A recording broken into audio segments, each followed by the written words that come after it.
بھارت کو غرور تھا کہ اس کے دنیا سے تعلقات اچھے ہیں۔ وزیر اعلیٰ سندھ سید مراد علی شاہ نے کہا کہ مزار قائد پر حاضری دینے کے بعد گورنر سندھ اور کابینہ ارکان کے ساتھ میڈیا سے گفتگو میں مراد علی شاہ نے کہا کہ پاکستان 2025 کی کامیابیوں کے بعد 2026 کی کامیابیوں میں داخل ہوگا۔ باز شریف ہمارے chief of defence forces field marshal Syed Amir Munir Asim Munir اور خاص طور پہ ہمارے چیئرمین بلاول بھٹو زرداری جو ہمارے مستقبل کے ضامن ہیں، ان سب کو بھی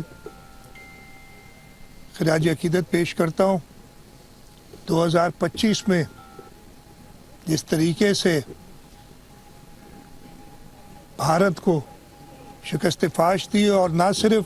جنگی میدان میں، وہ تو بڑا واضح تھا، بلکہ اس کے ساتھ ساتھ سیاسی اور ڈپلومیٹک فرنٹ پہ بھی بھارت کو جو اپنے آپ جس کو غرور تھا کہ اس کے دنیا سے تعلقات بڑے اچھے ہیں، اور جو ہمیشہ پاکستان کو ایک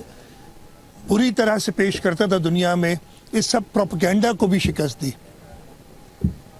آج کے دن میں ضرور اپنے کشمیر کے بھائیوں اور بہنوں کو یاد کروں گا